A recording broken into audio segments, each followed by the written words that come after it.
Saudara, hari ini saya beri tema firman Tuhan adalah belajar dari kegagalan. Ya, siapa di sini yang tidak pernah gagal? Ya, semua pasti pernah gagal. Namanya itu berarti saudara masih manusia. Kalau nggak pernah gagal itu namanya malaikat. Maka Anda tidak cocok ada di bumi ini. Ya, semua orang pasti pernah gagal. Satu peribahasa berkata begini, kegagalan itu adalah guru yang terbaik. Kegagalan itu adalah guru yang terbaik. Kenapa kegagalan bisa menjadi guru yang terbaik? Karena nilainya sangat mahal.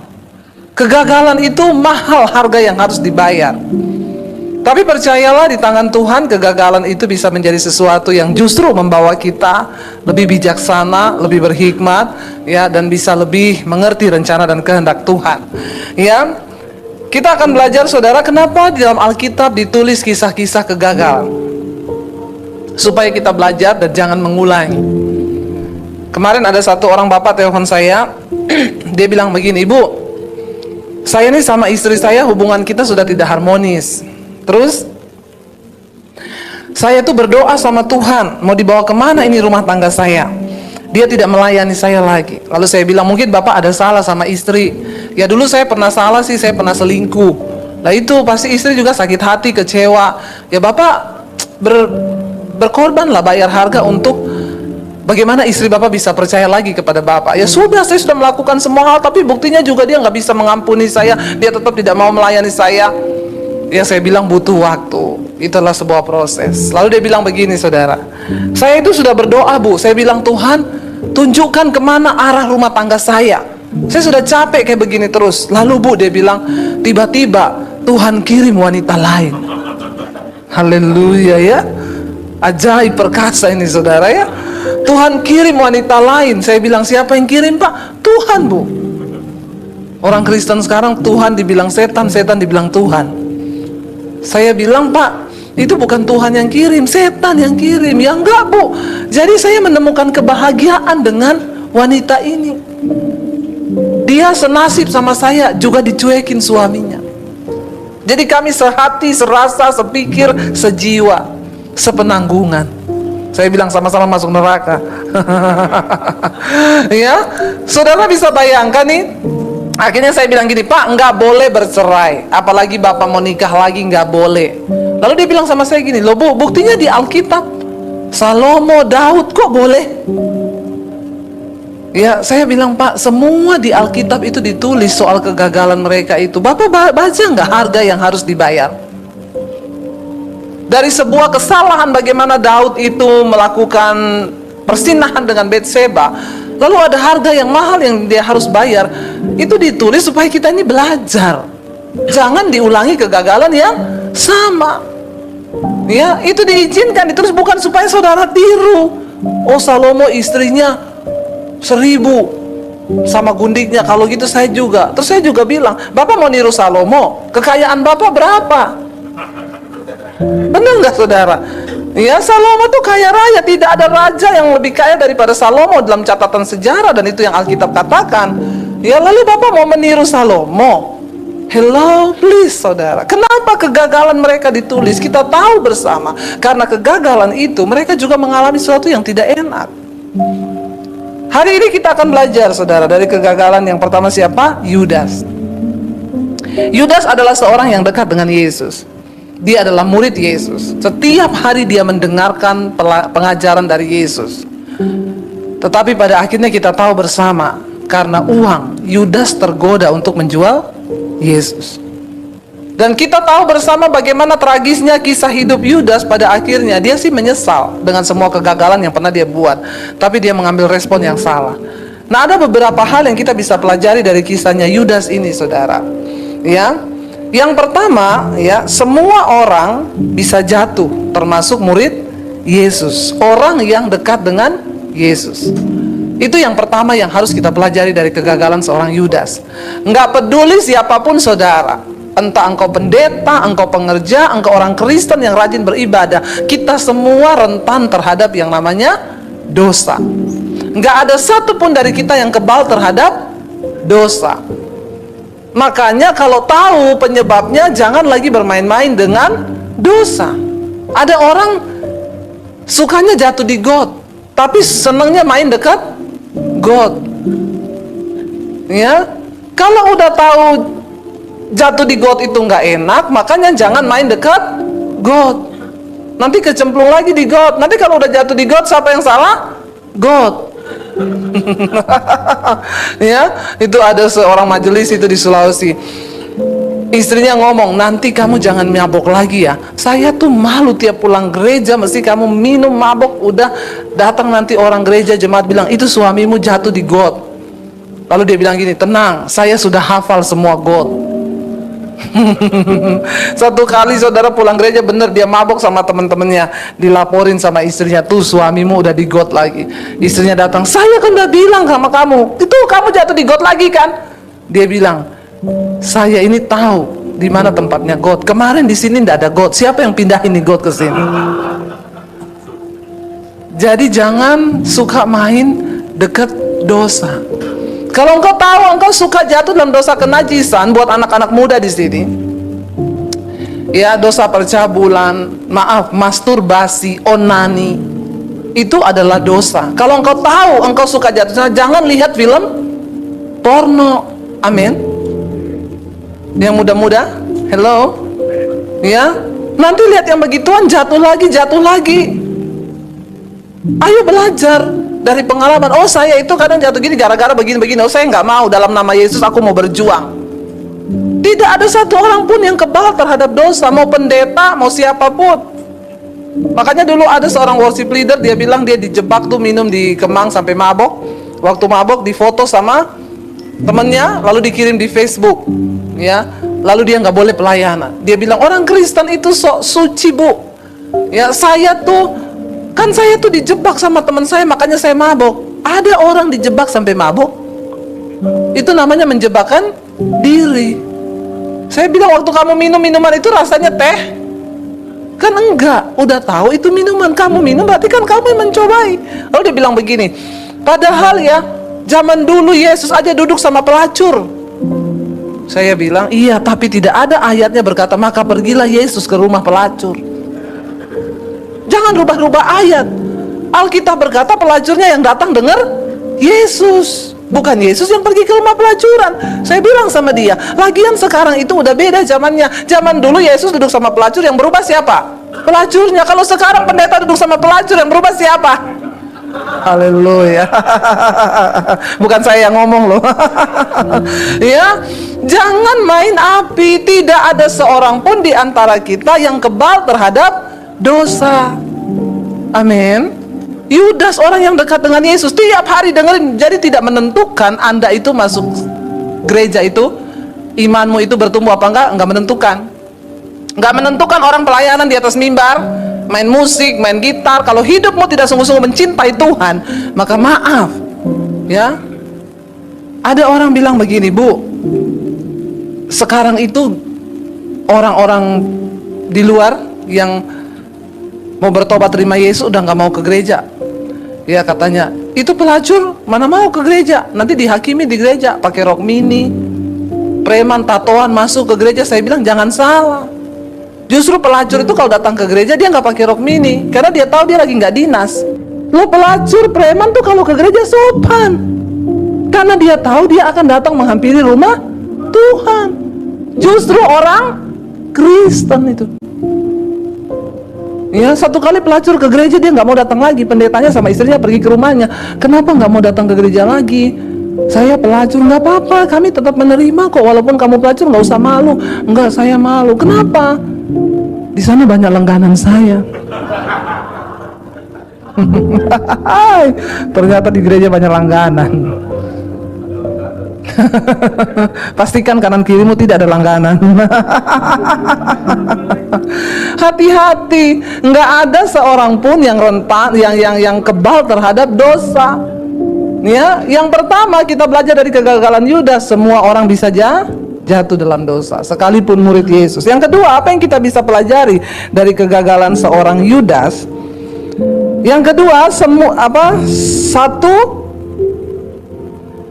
satu saat orang itu bisa mengkhianati kita, entah itu pacar, teman, suami, istri, orang tua sekalipun bisa meninggalkan kita. Makanya kalau kita tahu hal itu, tidak usah terluka, karena Alkitab sudah bilang memang manusia itu pasti mengecewakan. Jadi nggak usah terlalu dalam, alay, lebay. Satu saat orang yang kita sayangi akan meninggalkan kita, bahkan mungkin mengkhianati. Ya, itu akan terjadi. Berapa banyak yang pernah dikhianati di sini? Ya, bagaimana rasanya sakit dikhianati? Sakit oleh sahabat, oleh teman, itu tidak mudah.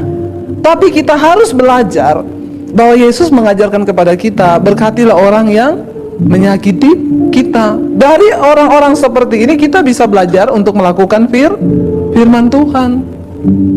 Saya berdoa supaya kita semua di sini belajar. Ya, apapun yang kita alami, ya buat yang muda-muda di sini di tempat ini, jangan pernah engkau bersandar kepada orang lain, termasuk orang tua. Beberapa waktu yang lalu saya baru baca lagi kemarin kisah di Bandung, ada seorang ibu yang meninggal. Lalu 2 anaknya merasa terpukul dan mereka bunuh diri karena meninggal mamanya. Ya, saudara lihat, kenapa? Karena orang itu nggak siap. Banyak orang yang tidak siap. Kita harus mempersenjatai diri kita bahwa orang di sekeliling kita, orang di terdekat kita pun satu kali bisa mengkhianati kita. Kenapa Tuhan izinkan? Ya, kenapa diceritakan tentang kisahnya Yudas ini? Karena itu nanti akan banyak terjadi dalam hidup kita. Yesus yang adalah Tuhan, kurang apa dia mengajar dengan penuh kuasa? Harusnya itu kan masuk ke dalam hati murid-muridnya. Tapi Yudas masih mengkhianati dengan ciuman lagi. Seringkali orang yang kita anggap baik, ya, yang kita percayai, itu akan diizinkan Tuhan mengkhianati dan bahkan nusuk kita dari belakang. Tapi nggak apa-apa. Jalani semua proses itu sebagai bagian bentuk proses Tuhan yang diizinkan dalam hidup kita. Amin. Supaya kita menjadi lebih dewasa. Kalau kita disakiti sama musuh kita itu udah biasa, namanya juga musuh, pesaing. Tapi disakiti sama orang terdekat itu nggak enak. Suami mengkhianati istri itu nggak enak. Istri mengkhianati suami itu nggak enak. Tapi ketika itu terjadi, apa yang harus kita lakukan? Kemarin saya melayani ada seorang ibu yang suaminya selingkuh dan dia merasa terpukul luar biasa. Dia bilang, saya tidak pernah menyangka, Bu, suami saya itu orang yang sangat-sangat baik. Dan sekarang suaminya udah bertobat sampai berlutut di kakinya memohon pengampunan. Tapi ini ibu bilang, enggak, saya nggak bisa mengampuni. Saya benar-benar merasa tertipu dan terhianati. Saya bilang, Ibu, Tuhan izinkan itu terjadi supaya dari sini kita bisa belajar mengampuni. Tapi ini terlalu sakit. Iya, semakin sakit, semakin ibu melakukan firman, semakin nilainya itu luar biasa di hadapan Tuhan. Ketika sesuatu akan dibentuk menjadi sesuatu barang berharga, itu nggak mudah. Saudara tahu kenapa berlian itu mahal harganya? Itu proses pembuatannya, pemanasannya, itu luar biasa. Makanya dia bisa berkilau. Nah kita, Alkitab berkata, kalau kita mau dipakai Tuhan, maka kita harus rela, diizinkan mengalami hal-hal yang tidak enak bagi daging kita. Ketika saya mengalami kepahitan terbesar dalam hidup saya adalah ternyata ketika saya diusir oleh papi saya, dan saya tidak menyadari itu. Memang dari kecil sudah banyak luka di hati saya, sering dipukulin dari kecil, lalu sesuatu yang ternyata sangat menggores, yang menyakitkan sekali, tapi saya nggak terasa. Itu terbawa sampai ke dalam pernikahan kami. Sampai saya hidup dalam kepahitan. Setiap kali ada sesuatu, saya bilang sama suami saya, nggak ada orang sayang sama saya di dunia ini, termasuk papi saya juga tidak sayang saya. Dan dari situ karakter saya terpengaruh. Saya kalau pukulin anak-anak saya bilang, kamu tahu nggak apa yang dulu opa lakukan sama mami itu lebih parah dari apa yang mami lakukan sama kamu. Ada satu tindakan balas dendam. Kenapa? Karena ternyata pengampunan yang belum tuntas yang saya lepaskan. Lalu akhirnya saya dilayani suami saya, satu malam saya manifest, dilayani berjam-jam sampai akhirnya saya baru bisa melepaskan pengampunan. Dan setelah pengampunan itu saya lepaskan dengan tulus dari hati karena Roh Kudus, karakter saya berubah. Saya nggak pernah pukulin anak saya lagi. Saudara, kalau engkau tidak melepaskan pengampunan bagi orang yang mengkhianati atau menyakiti engkau, itu akan mempengaruhi karaktermu, pribadimu, jiwamu sakit, lalu itu berbuah pada kehendak dan engkau melakukan sesuatu yang tidak berkenan di mata Tuhan. Hari ini apapun pengalamanmu, sepahit apapun, lepaskan pengampunan. Engkau harus melihat bahwa semua manusia itu mengecewakan. Tadi pagi saya baru baca satu statement Ya, ada seorang ahli berkata, percayalah, 95% sahabat orang terdekat kita itu membenci kita. Hah? Saya kaget mendengar itu, tapi mungkin benar. Secara diam-diam. Ada orang yang tertawa ketika engkau gagal, tapi ada orang yang bersuka cita ada orang yang tertawa bersuka cita ketika engkau gagal, tapi ada orang yang menangis waktu engkau sukses. Tidak semua orang ikut menangis waktu engkau gagal, termasuk sahabatmu. Tidak semua orang bersuka cita waktu engkau sukses. Inilah dunia. Welcome to the jungle. Amin. Lah ya saudara, jadi kalau kita mempersenjatai diri kita dengan yang seperti ini, kita nggak akan mudah terluka. Biasa. Kita tahu Alkitab bilang, makanya jangan berharap pada manusia. Manusia itu mengecewakan. Saya kaget baca itu, dia bilang survei membuktikan 95% orang yang dekat dengan kita itu diam-diam membenci kita dan tidak mengharapkan kita sukses. Begitulah hidup. Ketika kita susah, orang akan mencemooh kita. Waktu kita sukses, orang akan tetap menceritakan tentang keburukan kita. Jadi mau engkau sukses atau gagal, tetap juga orang akan cerita yang gak enak. Tapi bagian kita jalani hidup ini bersama Tuhan. Amin. Gak usah lihat kanan kiri. Makanya kita diciptakan sama Tuhan 2 tangan. Untuk apa? Tutup kuping kanan dan kiri. Kalau dikasih 3 tangan, 1 buat tutup mulutnya orang. Makanya tangan kita cuma 2. Ya, bilang kanan kirimu, manusia itu mengecewakan. Makanya lu berharap sama Tuhan. Ya. Yang ketiga, saudara, dari kegagalan apa yang dilakukan oleh Yudas, kita bisa belajar bahwa uang itu bisa membuat orang menghalaukan segala cara. Karena itu berhati-hatilah dengan uang. Satu-satunya hal yang Yesus sejajarkan dirinya adalah uang. Dia bilang begini, engkau tidak bisa mengabdi pada 2 tuan, pada Allah dan pada Mamon. Satu-satunya yang Yesus sejajarkan dengan dirinya itu adalah uang. Kenapa? Karena uanglah yang bisa menggantikan posisi Tuhan. Orang di dunia ini nomor 1 yang dicari apa? Kalau yang tidak kenal Tuhan cari uang, yang kenal Tuhan cari Tuhan dulu. Amin. Dan kebalik-balik ya. Orang yang kenal Tuhan nomor 1 di hidup ini dia cari Tuhan. Tapi yang kedua yang orang cari adalah uang. Karena memang segalanya tidak bisa dibeli dengan uang, tapi segalanya butuh uang. Uang tidak dibawa mati, tapi nggak ada uang bawaannya mati ya. Kenapa Yesus mensejajarkan dirinya dengan uang, saudara? Karena akar dari segala kejahatan itu adalah cinta akan uang. Yudas rela menjual Yesus karena nafsunya terhadap uang. Bayangkan loh, ini sahabat karib loh, ini gurunya loh, dia jual cuma gara-gara uang. Dan berapa banyak orang yang akhirnya merendahkan dirinya, rela menjual keselamatan, menjual iman cuma gara-gara uang. Ya, berapa banyak sekarang Indonesia ini lagi bersih. Ya, kita terkaget-kaget melihat bagaimana uang itu bisa menguasai orang-orang, saudara.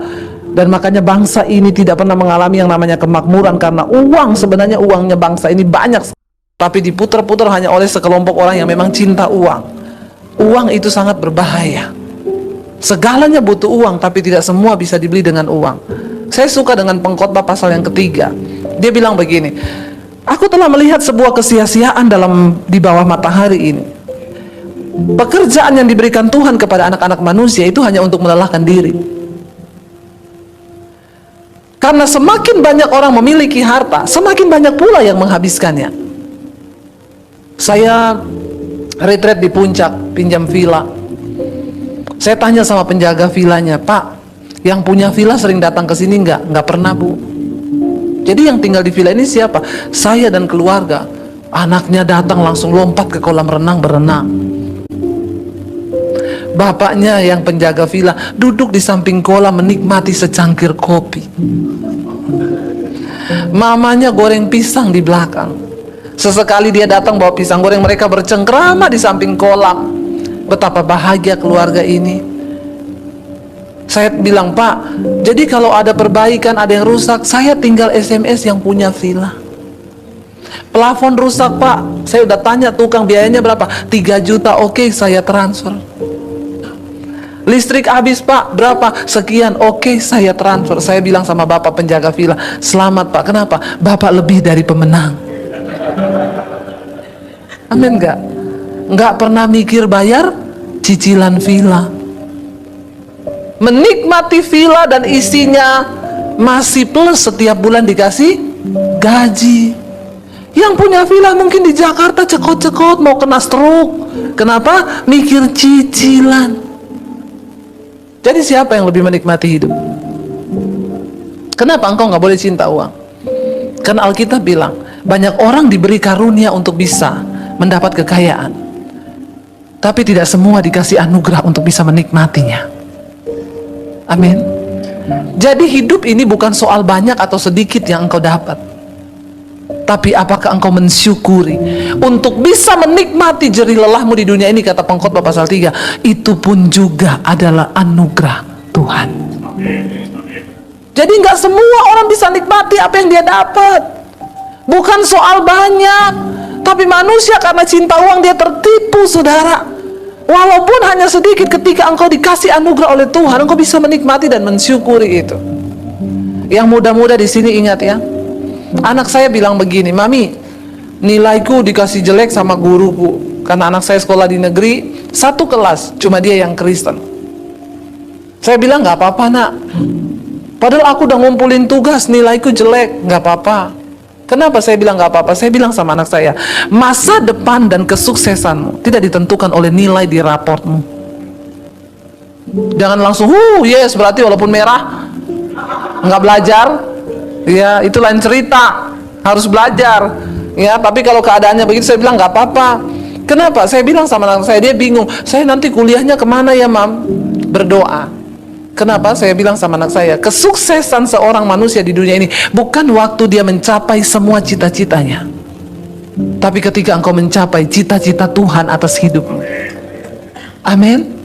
Yang muda-muda di sini percayalah, Tuhan punya rencana buat hidup, dan rencana besar itu hanya bisa diselesaikan oleh engkau dengan Tuhan. Itu tidak bisa diwakili oleh siapapun. Panggilan saya ya buat saya, nggak bisa ditukar dengan yang lain. Saya nggak bisa jadi orang lain nggak bisa jadi saya. Percayalah, engkau hanya berurusan dengan Tuhan.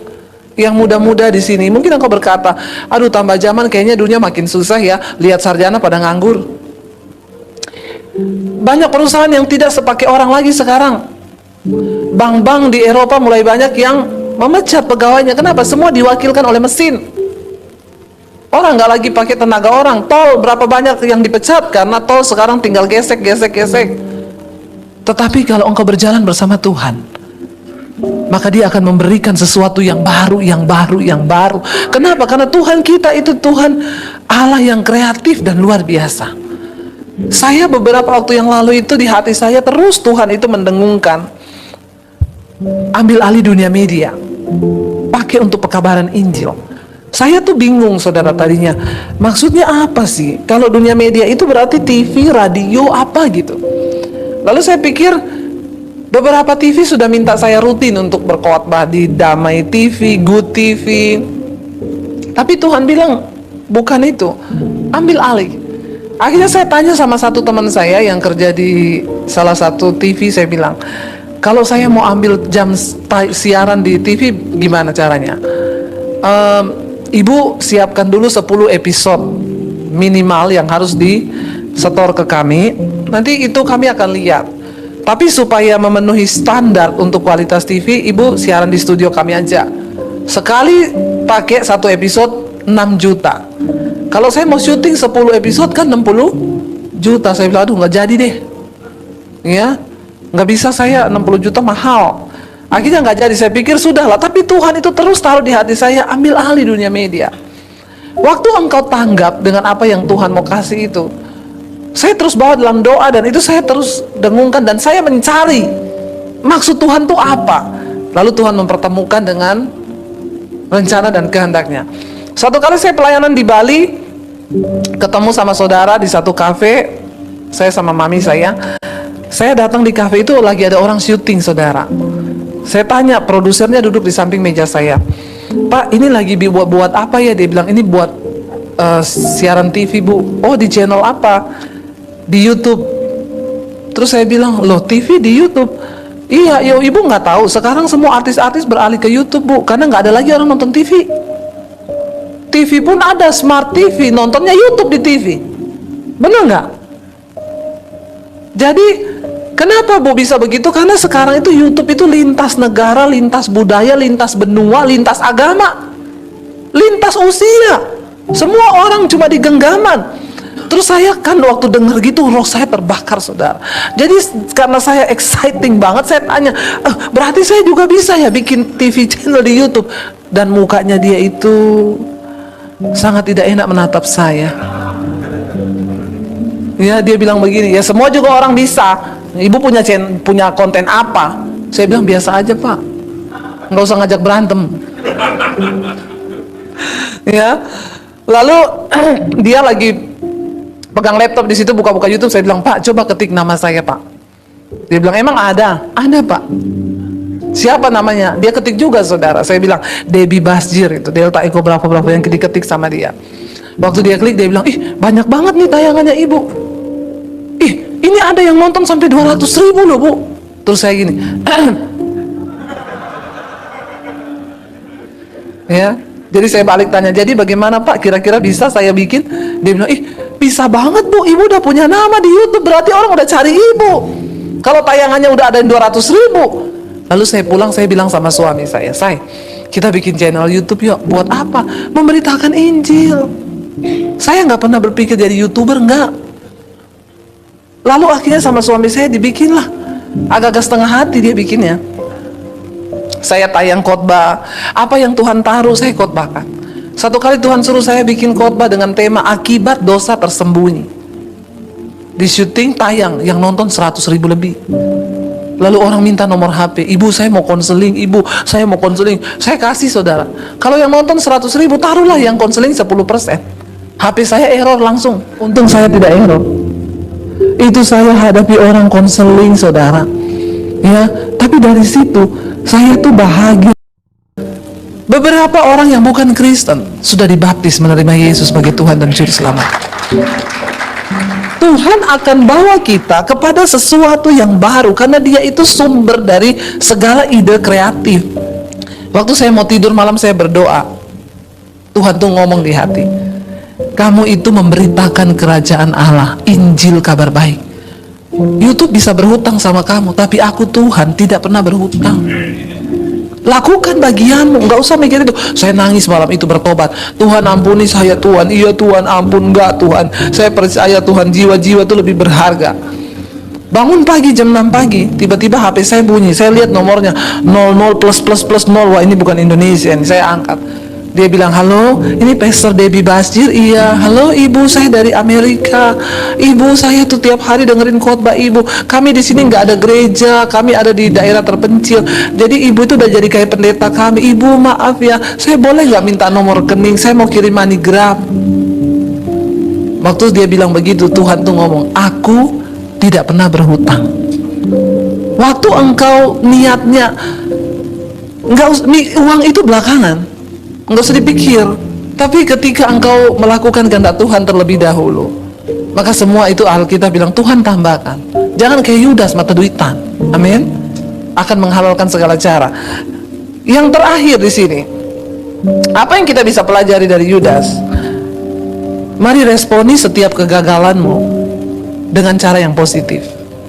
Kita tahu Yudas akhirnya menyesal. Sebenarnya bagus loh, menyesal. Coba kita baca ayatnya sama-sama, Matius 27 ayat yang ketiga. Ya, sebenarnya bagus dia. Ya, dia menyadari kesalahannya, tapi responnya itu yang salah. Matius 27 ayat yang ketiga berkata begini. Kita baca sama-sama. 1, 2, 3. Pada waktu Yudas yang menyerahkan dia melihat bahwa Yesus telah dijatuhi hukuman mati, menyesallah ia. Lalu ia apa? Mengembalikan uang yang 30 perak itu kepada imam kepala dan sebenarnya nyesel. Tadinya mungkin dia berpikir Yesus nggak bakalan sampai dibunuh sampai mati. Dia cuma mikir uangnya lumayan nih, dapat uang berapa di situ? 30 perak. Tapi waktu dia kaget ternyata Yesus dijatuhi hukuman mati, Alkitab berkata Yudas menyesal. Setiap kegagalan yang kita buat, lupakan, bertobat, menyesal atas kegagalan itu. Tapi ingat, setelah engkau menyesal, berespon dengan benar. Lalu ayat yang berikutnya berkata apa? Ayat yang keempat. Kita lanjut ayat yang keempat. Dan berkata, aku telah berdosa karena menyerahkan darah orang yang tak bersalah. Tetapi jawab mereka, apa urusan kami dengan itu? Itu urusanmu sendiri. Ayat 5. Maka ia pun melemparkan uang perak itu ke dalam bait suci, lalu pergi dari situ dan menggantung diri. Semua kegagalan, kesalahan yang terjadi itu tandanya kita ini masih manusia. Alkitab berkata ketika engkau datang mengakui dosa, maka Tuhan mengampuni. Tidak ada dosa yang terlalu merah yang tidak bisa diampuni oleh Tuhan ketika sikap hatimu mau sungguh-sungguh bertobat. Tapi setelah itu, ayo bertobat lalu bangkit. Kemarin seorang ibu telepon saya, Bu Debbie, saya nonton khotbah ibu yang judulnya Akibat Dosa Tersembunyi. Ibu, saya ini seorang pengerja di gereja. Semua orang memandang saya kudus dan baik, tapi tidak ada yang tahu, Bu, saya ini kotor. Kenapa, Bu? Saya selingkuh sama mantan saya. Ibu kota boleh pindah ke Kalimantan, tapi lu jangan beralih ke hati mantan.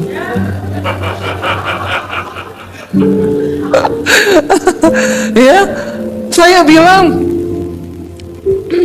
terus dia telepon saya tuh sambil nangis, gak berhenti dari awal. Terus, ibu, saya berdosa. Itu yang ibu khotbahkan itu saya. Dia nangis. Saya bilang, gak apa-apa, nangis, Bu. Nangis, Tuhan mengasihi engkau. Makanya engkau lihat khotbah saya itu, karena Tuhan mau berbicara secara pribadi. Dia bilang, masa Tuhan mengasihi aku? Aku kotor, Ibu. Aku kotor, aku malu sama anak-anak, aku mengkhianati suami. Ibu, sekarang engkau sudah bertobat kan? Dan ibu telepon saya itu sebagai wujud bahwa ibu menyesali semua kegagalan ibu. Apa yang harus saya lakukan sekarang? Bangkit. Bilang sama iblis, jangan engkau intimidasi aku karena Yesus sudah mengampuniku. Apa yang harus saya lakukan dengan mantan saya? Blokir nomornya. Sudah, Bu, tapi masih kelihatan. Dan dia sering telepon pakai nomor lain dan SMS pakai nomor lain, ngomongnya aku kangen, ayo ketemuan. Kalau begitu ganti nomor HP. Tapi itu HP sudah banyak yang tahu. Ibu mau keluar apa enggak? Iya mau. Ya udah ganti nomor HP. Ibu kabari itu nomor-nomor yang penting di situ dicatat. Kabari saya sudah ganti nomor ini. Lalu itu nomor buang supaya tidak ada hubungan lagi. Bangkit dari kegagalanmu. Sepanjang telepon dia nangis sampai terseduh-seduh, saudara. Saya bilang, ibu berespon dengan benar. Ya, kenapa? Dosa itu pencabut damai sejahtera dalam hidup kita. Bukan orang kaya yang berbahagia, orang yang hidup dalam kekudusan. Walaupun engkau kaya, kalau banyak dosa nggak bisa tidur, apalagi udah miskin banyak dosa, ya lebih menderita lagi hidupmu. Walaupun kita nggak punya duit, makan nasi sama sambal, asal hidup dalam kekudusan, ayam hati tentrem. Kok nggak amin? Belum mengalami makan nasi sama sambal? Ya, benar saudara, bukan orang kaya yang berbahagia, tapi orang yang hidup dalam perkenanan Tuhan. Alkitab berkata akhirnya Yudas nyesel dia buang uang itu. Coba kalau dari awal nggak usah ambil uang. Tapi Yesus nggak mati. Tapi saudara, kita melihat di sini ya. Ayo kita belajar. Semua kegagalan di Alkitab ditulis supaya mendatangkan hikmat bagi kita yang membacanya. Yudas datang bawa uang 30 perak itu. Lalu akhirnya dia lempar. Ya. Dia bilang ini adalah uang hasil uang aku menyerahkan darah orang yang tidak bersalah. Ayat yang kelima dan keenam kita baca yang terakhir. Di sana dikatakan begini, saudara. Ya, setelah dia melakukan segalanya, dia menggantung diri. Tadi Matius 27 ayat yang kelima dan keenam sekarang. Maka imam-imam kepala mengambil uang, maka Jangan mempermainkan saya. Ayatnya berganti-ganti ya. Ayat 5, maka ia pun melemparkan uang perak itu ke dalam bait suci, lalu pergi dari situ dan menggantung diri. Ayat yang ke-6, yang terakhir baca, imam-imam kepala mengambil uang perak itu dan berkata, tidak diperbolehkan memasukkan uang ini ke dalam peti persembahan, sebab ini uang darah. Jahatnya uang dan jahatnya hati orang yang cinta akan uang berujung pada kematian dan bunuh diri. Mari kita berespon dengan benar terhadap segala kegagalan kita. Engkau bisa jatuh, tapi bangkit lagi. Tuhan gak pernah menghitung berapa banyak kali engkau jatuh, tapi Dia selalu tunggu kapan engkau mau bangkit kembali untuk hidup dalam kekudusan. Apa yang harus kita lakukan, saudara? Ya, mari hari-hari ini kita mantapkan hati dan iman kita percaya bahwa segala sesuatu itu ada di dalam kendali Tuhan. Dan ketika sesuatu itu ada di dalam kendali Tuhan, maka saya juga percaya bahwa Tuhan itu tahu membedakan mana orang-orang yang sungguh-sungguh berharap dan bergantung kepada Dia dan mana yang tidak, saudara. Bagian kita hari-hari ini adalah percaya sungguh bahwa segala sesuatu itu Tuhan pegang kendali. Kita tidak perlu bertanya lagi kenapa ini terjadi, kenapa begini, kenapa begitu. Jangan seperti orang-orang di dalam gelap yang tidak pernah tahu apa yang sedang terjadi.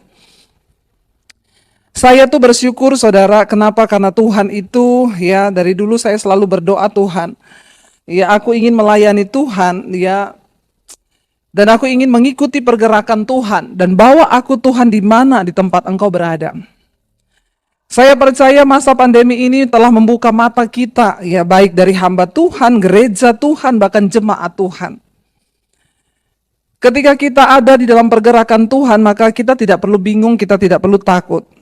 Ya, bahkan kita ingat, saudara, beberapa waktu yang lalu, ya, dari gembala senior itu, ya, kita ingat bersama itu adalah tahun dimensi yang baru.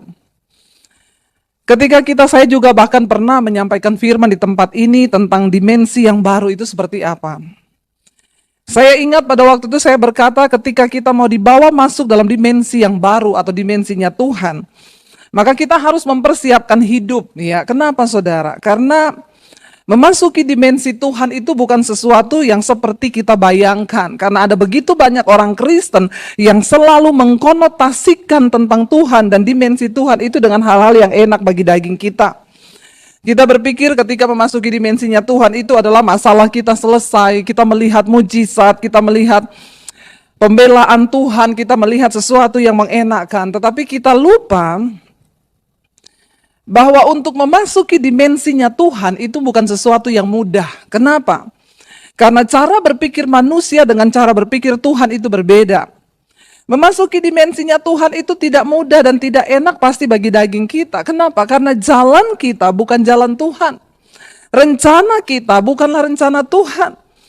Dan ketika kita akan dibawa masuk ke dalam dimensi Tuhan itu adalah sesuatu yang sangat membutuhkan apa ya, saudara, komitmen, rasa percaya, karena disinilah iman kita akan diuji.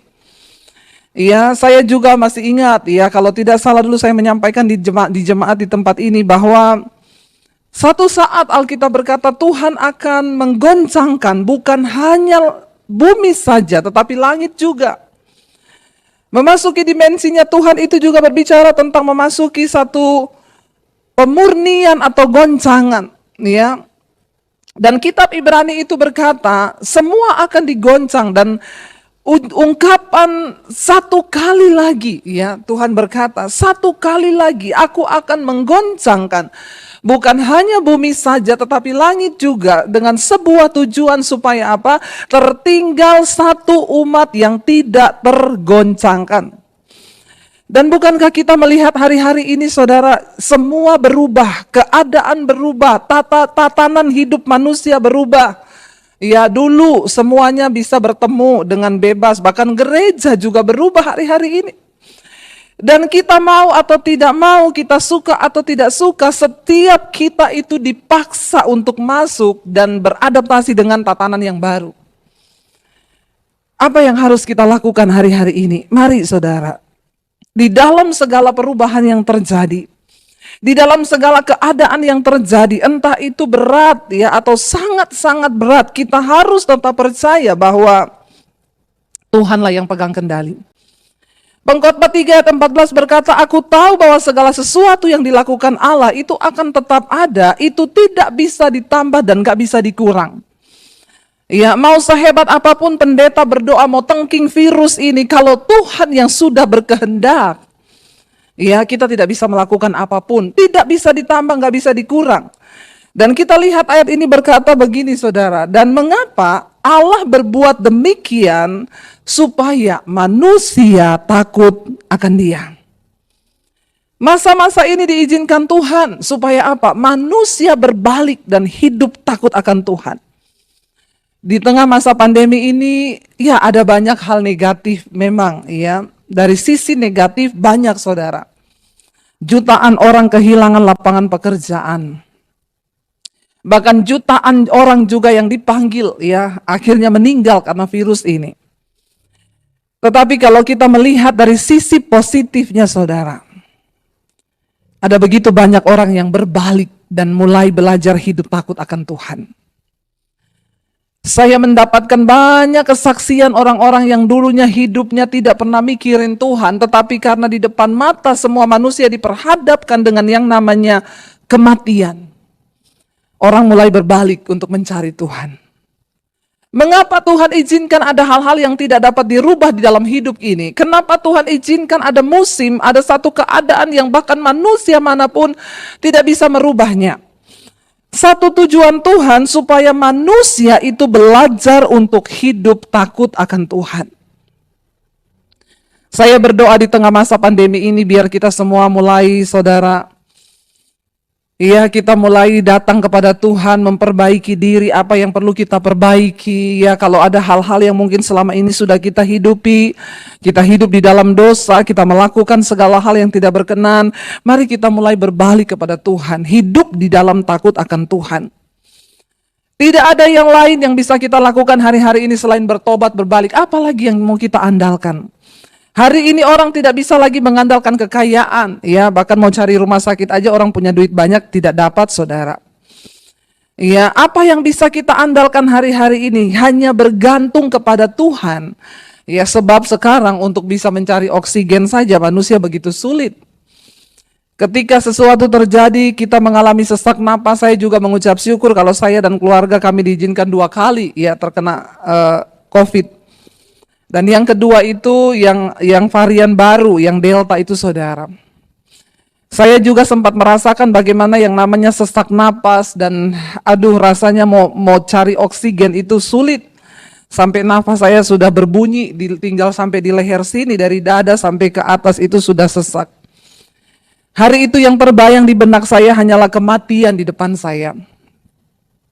Tapi saya berusaha untuk berkata, meyakinkan diri saya berkata, Tuhan, saya tahu kalau belum saatnya saya mati, maka tidak ada satupun yang bisa mengambil nyawa saya termasuk corona. Tapi kalau sudah waktunya saya mati Tuhan, berarti tugas saya sudah selesai. Saya menyerahkan roh, jiwa, dan tubuhku ke dalam tangan Tuhan. Tidak ada yang bisa mengubah itu. Bahkan sebagai seorang hamba Tuhan pun saya tidak berusaha menengking. Kenapa? Karena di depan mata saya melihat kakak ipar saya itu masih muda, umur 48 tahun. Hanya dalam waktu beberapa hari dia positif COVID, langsung sesak napas, nggak bisa makan, meninggal saudara. Ada begitu banyak orang yang datang menelpon dan bersaksi bagaimana begitu cepat orang-orang yang dikasihi itu dipanggil. Bahkan rasanya ketika kematian ada di depan kita, ya saya bahkan hari itu diintimidasi, apalagi lihat keadaan suami yang sudah pucat, dia nggak bisa makan, muntah terus. Ya saat itu pun saya sebagai hamba Tuhan, saya pun sudah tidak bisa menengking atau mengatakan apa-apa. Saya cuma berserah dan berkata, Tuhan, Engkau yang pegang kendali atas hidup kami. Kalau belum waktunya suami saya mati, dia tidak akan mati. Iblis datang mengintimidasi saya. Kakak iparmu masih muda mati, sebentar lagi suamimu juga mati. Begitu banyak ketakutan, tetapi saya berusaha tenang dengan firman berkata, Tuhan yang pegang kendali. Kalau hari ini saya harus sembuh, iblis bahkan tidak bisa mengubah keadaan itu. Tapi kalau hari ini saya pun juga harus mati, tidak ada orang yang bisa mengubah keadaan itu. Tuhan yang pegang kendali. Karena itu bagi saudara yang mungkin hari-hari ini sudah kehilangan orang-orang yang dicintai, jangan terlalu merasa bersalah. Ada banyak orang yang merasa bersalah datang kepada saya. Seorang ibu berkata, Bu Debbie, saya merasa berdosa, Bu. Suami saya kena COVID, saya tidak bawa dia ke rumah sakit, Bu. Dan akhirnya dia meninggal di rumah. Coba kalau saat itu saya berusaha mencarikan dia rumah sakit, mungkin dia tidak mati. Saya cuma bilang, Ibu, ya sudah waktunya dia mati. Mau di rumah sakit atau di rumah pun, kalau sudah waktunya Tuhan menetapkan batas hidupnya di situ, dia pasti mati. Baru dia tutup telepon, seorang ibu telepon lagi sama saya, Bu Debbie, saya merasa berdosa, saya merasa saya membunuh suami saya. Kenapa? Suami saya kena COVID dan saya cepat bawa dia ke rumah sakit, Bu. Seandainya saya tidak bawa dia ke rumah sakit, mungkin dia tidak mati. Manusia itu bisa mereka-reka, manusia itu bisa memikir dan menimbang, tetapi keputusan itu datang dari Tuhan. Dengan jelas ayat ini berkata, kita tahu bahwa segala sesuatu yang sudah Tuhan tetapkan itu tidak bisa ditambah dan tidak bisa dikurang. Ya, supaya apa? Allah berbuat demikian agar kita ini hidup takut akan Tuhan. Mari kita punya rasa takut akan Tuhan, saudara. Menjauhi dosa hari-hari ini, bertobat kembali kepada jalannya. Kalau ada di antara saudara yang masih selingkuh, berzina, homoseksual, lesbian, saudara hidup dengan kepahitan, kekecewaan, buang semua itu. Mumpung Tuhan masih kasih kita waktu untuk memperbaiki diri, karena ketika hari itu datang, bahkan tidak ada seorang pun bisa mengubah satupun keadaan kita. Hari-hari ini kalau kita bicara tentang kematian, saudara jangan terlalu takut berlebihan dengan yang namanya corona. Jangan lupa kalau sudah waktunya mati, tidak usah tunggu kena corona, kepleset di kamar mandi juga bisa mati. Lalu apa yang harus kita lakukan di hari-hari ini agar iman kita semakin dibangunkan, agar kita ini tidak ketakutan berlebihan? Mari kita lihat Kolose 1 ayat 23, firman Tuhan berkata begini. Kolose pasal yang pertama ayat 23, firman Tuhan berkata, sebab itu kamu harus bertekun dalam iman, ya. Tetap teguh dan tidak bergoncang, dan jangan mau digeser dari pengharapan Injil yang telah kamu dengar dan yang telah dikabarkan di seluruh alam di bawah langit. Dan yang aku ini Paulus telah menjadi pelayannya. Lalu apa yang harus kita lakukan di hari-hari ini dengan keadaan yang seperti ini, saudara? Firman Tuhan berkata Kolose 1 ayat 23, sebab itu saudara kita jangan terlalu takut berlebihan, tetapi apa? Kamu harus bertekun di dalam iman. Saya mengucap syukur karena di tengah masa pandemi ini saya mendengar banyak kesaksian, ada suami istri yang dulu sudah mau bercerai. Tapi tiba-tiba pandemi datang, tadinya istri kerja sendiri, suami kerja sendiri, anak-anak sekolah sendiri. Rumah tangga mereka semakin tidak harmonis. Kenapa? Karena tidak pernah bertemu, ya, satu dengan yang lain, semua sibuk sendiri-sendiri. Ketika pandemi datang, akhirnya saudara mereka mendapat kesempatan untuk bersama-sama, ya, di rumah bersama, ya, bahkan suami juga akhirnya, ya, sebelum tidak lagi bekerja di luar, ya sekarang semua harus tinggal bersama dalam satu rumah. Lalu ketika mereka mulai kumpul bersama dan melihat keadaan di sekeliling, ada begitu banyak orang mati dipanggil, ya, menemui ajal mereka. Rumah tangga ini akhirnya mulai mendapat kesempatan untuk hidup dalam kebersamaan. Dan ternyata hubungan yang selama ini rusak, di masa pandemi ini Tuhan pulihkan. Mereka sekeluarga membangun mesbah di dalam keluarga. Mereka bergandeng tangan bersama. Saya mendengarkan kesaksian mereka berkata, Ibu, hari ini kami sangat bersuka cita karena kami menemukan kembali keluarga kami yang dulu hampir sudah diambang perceraian. Sekarang suami saya bertobat, ya, saya juga sekarang menjadi istri yang takut akan Tuhan dan tunduk kepada suami. Anak-anak sekarang juga kami bangun mesbah bersama. Rumah tangga kami dipulihkan. Bahkan ibu ini berkata, saya sangat bersyukur, Bu, dengan adanya pandemi ini kami melihat rumah tangga kami dipulihkan Tuhan. Saudara, ya, kita harus bertekun di dalam iman hari-hari ini. Dulu orang tidak peduli dengan iman. Cuma hari Minggu ke gereja, kita berpikir kalau hari Minggu kita ke gereja itu sudah menyenangkan Tuhan. Tetapi dengan adanya tantangan di depan kita, bahkan ketika kita melihat kematian yang begitu luar biasa di sekeliling kita, mau atau tidak mau, orang mulai memikirkan Ya, bagaimana seketika satu saat dia akan menghadapi yang namanya kematian. Dan dengan kata lain, akhirnya setiap orang mulai membangun kembali iman di dalam diri, karena tidak ada yang bisa menyelamatkan. Ya, karena itu firman Tuhan berkata hari-hari ini mari kita bertekun di dalam iman kita. Dan yang kedua, tetap teguh, ya, tetap teguh di dalam iman. Jangan mau digoncangkan, saudara. Ayat di dalam kitab Ibrani yang berkata bahwa satu kali lagi Tuhan akan menggoncangkan bukan hanya langit, tetapi bukan hanya bumi, tapi langit juga. Supaya tertinggal satu umat yang tidak tergoncang. Kenapa tantangan begitu berat keadaan ini terjadi? Karena Tuhan ingin melihat tertinggal satu umat yang tidak tergoncangkan. Kolose 1 ayat 23 berkata, sebab itu kamu harus bertekun dalam iman, tetap teguh dan tidak bergoncang. Jangan mau digoncangkan oleh keadaan apapun hari-hari ini. Biar kita mau berkata, Tuhan, aku mau tetap teguh percaya kepada Tuhan. Ya, bahkan ketika kematian mungkin di depanku, kita bisa berkata, bagiku hidup adalah Kristus, mati adalah sebuah keuntungan di dalam Kristus. Jangan mau digoncangkan, saudara, imanmu. Tetap teguh percaya, tetap teguh menaruh harapan kepada Tuhan hari-hari ini. Kita tidak punya banyak pilihan. Ya, kalau kita belajar melihat orang-orang yang tidak tergoncangkan itu di dalam Alkitab, ya, di dalam kitab Daniel khususnya, bagaimana ketika ya Daniel di depan matanya ada kematian ketika dia disuruh memilih ya untuk berdoa menyembah kepada raja atau kepada Allahnya. Barang siapa, raja mengeluarkan satu titah, barang siapa yang tidak menyembah kepada raja dan berdoa kepada Allah lain atau kepada dewa manapun dalam waktu 30 hari ke depan, maka dia akan dilemparkan ke dalam gua singa. Dan Alkitab berkata, ketika Daniel mendengar bahwa raja mengeluarkan maklumat itu, apa yang dilakukan oleh Daniel? Dia naik ke kamar atasnya di loteng. Dia berlutut memuji dan menyembah Tuhan di sana. Sehari 3 kali dia berdoa, kata firman Tuhan. Dan itu dia lakukan seperti yang sebelum-sebelumnya yang dia lakukan. Sehari 3 kali dia berdoa kepada Allahnya.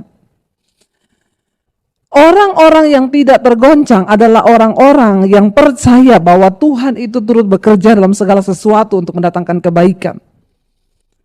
Ketika bahkan kematian ada di depan matanya, saudara, Daniel tahu dengan jelas bahwa ketika raja sudah mengeluarkan maklumat seperti itu, pada zaman itu tidak ada satu orang pun yang bisa membantah atau mengubah keputusan raja itu. Mati berarti mati.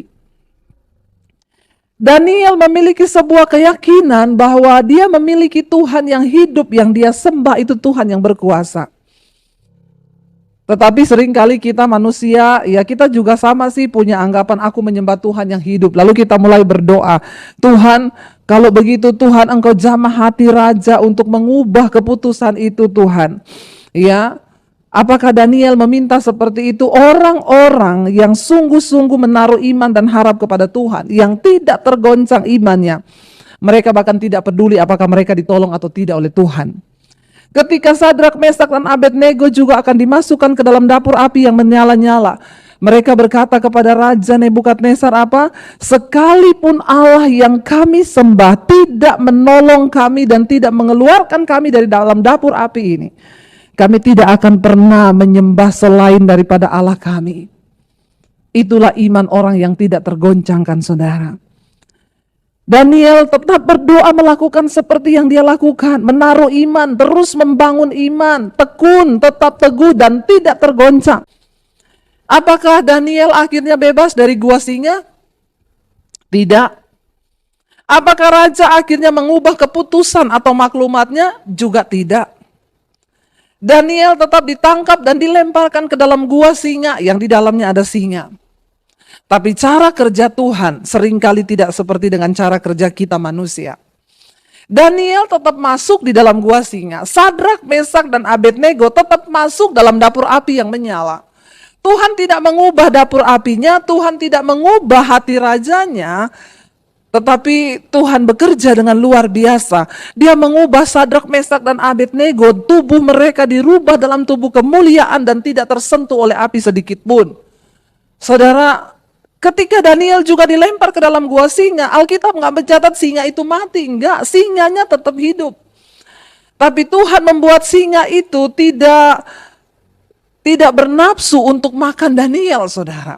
Tapi Daniel tetap masuk di dalam gua itu. Dengan kata lain, sebagai orang percaya hari-hari ini, kita nggak usah terlalu banyak mengatur Tuhan dengan cara kita. Tuhan, kalau bisa begini. Mari kita menjadi orang-orang yang teguh di dalam iman kita, yang tidak tergoncang, dan sudahlah apa yang terjadi itu urusan Tuhan. Bagianku adalah mempercayai Tuhan tanpa syarat. Sehingga Daniel tetap masuk ke dalam gua singa, tapi singanya tidak makan Daniel. Dan Sadrak, Mesak, Abednego tetap masuk ke dalam dapur api, tetapi tubuh mereka tidak tersentuh oleh api. Itu Tuhan, saudara. Dengan kata lain apa, saudara? Jangan pernah mengatur Tuhan dengan cara berpikir kita. Mungkin waktu itu Daniel akan berpikir, pasti Tuhan rubah hati raja untuk tidak menghukum aku. Secara manusia mungkin kita akan berpikir seperti itu, tapi tidak. Daniel tetap percaya. Ya, kita juga hari-hari ini mari kita mau tetapkan di hati kita dengan teguh, kita mau berkata, Tuhan, apapun keadaan yang harus kami hadapi hari-hari ini. Mungkin aku sudah kehilangan suami, aku sudah kehilangan istri, anak, orang yang aku kasihi di tengah masa ini. Tapi aku mau tetap percaya, Tuhanlah yang pegang kendali. Bagiku hidup adalah Kristus, mati adalah sebuah keuntungan. Saudara, ya, karena kita tidak punya pilihan, maka pilihlah untuk menetapkan iman kepada Tuhan hari-hari ini. Kita sedang ada di hari-hari yang sulit, masa-masa yang sukar, kata firman Tuhan. Dan akhir zaman semua akan diuji. Firman Tuhan berkata, hari Tuhanlah yang akan menguji iman kita. Jangan mau digoncang, harus bertekun dalam iman, tetap teguh dan jangan mau digoncang. Bahkan ayat ini berkata, jangan mau digeser dari pengharapan Injil. Taruh pengharapan kita terus kepada Injil. Taruh pengharapan kita kepada Kristus. Dan jangan mau digeser. Oleh keadaan apapun, jangan mau digeser. Bukankah hari-hari ini ada banyak hal yang mencoba menggeser kepercayaan dan iman kita kepada Tuhan? Tetapi firman Tuhan berkata, Injil itu adalah kabar keselamatan. Mari hari-hari ini kita mau tetap teguh berdiri dan berkata, Tuhan, kami percaya Tuhan. Hanya di dalam Engkau itu ada keselamatan. Kami tidak perlu takut dengan apapun yang terjadi.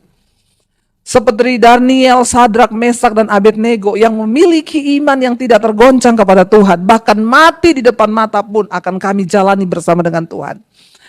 Saya dari awal pandemi, saudara, di saat semua ketakutan, apakah saya juga takut? Sebagai manusia tidak ada seorang yang namanya tidak takut. Tapi saya juga berkata di dalam hati dari awal pandemi dulu, saya bilang, Tuhan, kalau satu saat mungkin Tuhan izinkan saya atau keluarga kami ada yang terkena virus ini. Tidak apa-apa Tuhan, kalau memang Engkau mau izinkan kami kena. Kalau itu untuk satu tujuan, supaya aku memuliakan nama-Mu. Dan benar di November tahun lalu kami sekeluarga kena, ya, dan bulan Juni yang kemarin juga kami kena lagi. Ya, tetapi dari situ saya melihat bahwa ya sekali lagi hidup mati kita bukan di tangan corona, saudara. Di masa-masa ini kita harus meneguhkan hati dan iman kita. Saya melihat banyak orang hari ini gagal fokus. Mereka cuma takut dengan virus. Mereka ketakutan berlebihan. Mereka pikir kematian itu datang karena virus. Tolong ya, jangan dirubah fokus hidup kita. Mati dan hidup kita itu ada di tangan Tuhan, bukan di tangan corona. Kalaupun ada orang yang mati karena corona, itu memang sudah waktunya dia mati karena corona. Tapi jangan digeserkan iman percaya kita, saudara, seolah-olah kalau kena corona itu pasti mati. Ya, apalagi ada iklan yang berkata harus vaksin. Vaksin harga mati. Tidak divaksin pasti mati. Waduh, saudara ya. Hati-hati saudara dengan slogan-slogan yang seolah-olah mau menggantikan posisi Tuhan dalam hidup kita hari-hari ini. Kita harus berjaga-jaga. Prokes kita harus tetap ikuti. Tetapi jangan sampai imanmu digeser dan engkau begitu ketakutan berpikir bahwa kalau kena corona itu udah pasti mati. Apa yang harus kita lakukan hari ini? Toh semua tidak bisa dirubah. Nggak ada satupun manusia yang bisa mengubah keadaan ini. Bagian kita menaruh iman percaya kepada Tuhan. Kalau belum saatnya mati, kita tidak akan mati. Tapi kalau sudah waktunya, mari kita persiapkan hidup. Karena bagiku hidup adalah Kristus, mati itu untung. Makanya Rasul Paulus berkata, aku bingung pilih yang mana. Karena bagiku hidup adalah Kristus, mati juga adalah Kristus. Jadi dia bingung pilih yang mana. Karena baik hidupku maupun matiku adalah dua-duanya Kristus. Ketika kita sudah mencapai level iman di sini, meneguhkan iman kepada Tuhan dan tidak lagi digoncangkan iman kita, kita jadi orang-orang yang merdeka di dalam hidup ini karena tidak ada satupun ketakutan yang bisa menghinggapi kita lagi, saudara. Ya dulu, ya mungkin kita hanya slogan bisa berkata ayat ini, bagiku hidup adalah Kristus, mati adalah keuntungan. Tapi hari-hari ini saya semakin tahu ya, benar saudara, karena kematian itu saya melihat orang-orang yang di sekeliling kita, bahkan keluarga yang dipanggil Tuhan begitu cepat, hanya dalam waktu beberapa hari. Mereka dipanggil Tuhan meninggal karena virus ini. Tapi di sisi yang lain saya juga bersyukur. Kenapa saudara? Di tengah masa pandemi ini, begitu banyak orang mati itu sebelum mereka meninggal, mereka dapat kesempatan untuk bertobat. Karena ketika orang itu sudah mulai berasa badannya ya sudah tidak berdaya, dia mulai sesak napas, saya mendengar banyak kesaksian. Ya bahkan kakak ipar saya terakhir sebelum meninggal, ya dia sempat ngomong ke istrinya, ya saya sudah berserah kepada Tuhan karena saya sudah tidak kuat lagi. Ya doakan aku ya kalau memang sudah waktunya Tuhan panggil, ya aku berserah kepada Tuhan. Di masa pandemi ini ada begitu banyak orang dipanggil, mereka berserah kepada Tuhan. Dan yang terpenting bukankah kita tahu akhir hidup dari manusia. Jadi masa ini bukan hanya masa pandemi yang menakutkan, tapi mari kita melihat dari cara pandangnya Tuhan, ini adalah masa kasih karunia. Karena banyak orang meninggal itu diselamatkan. Banyak orang meninggal, mereka sempat bertobat di rumah sakit. Sekalipun mereka sudah sesak napas, tapi pikiran mereka itu masih berjalan. Mereka masih bisa melakukan pemberesan. Bahkan ada seorang ibu yang menelpon saya, dia bilang, Bu, suami saya dipanggil Tuhan karena COVID. Saya ingat sebelum dia meninggal, Bu, ya dia berpesan, pokoknya jangan pernah berhenti bangun mezbah. Dengarkan firman, memuji menyembah Tuhan. Aku menyerahkan hidupku kepada Tuhan. Ingat, dia bilang, kita selalu dengerin khotbahnya Ibu Debbie. Firman Tuhan berkata, mati itu adalah untung. Jadi hari ini aku menyerahkan nyawaku ke dalam tangan Tuhan. Dan suaminya meninggal dengan tenang. Bukankah ini goal dari setiap iman percaya kita kepada Tuhan?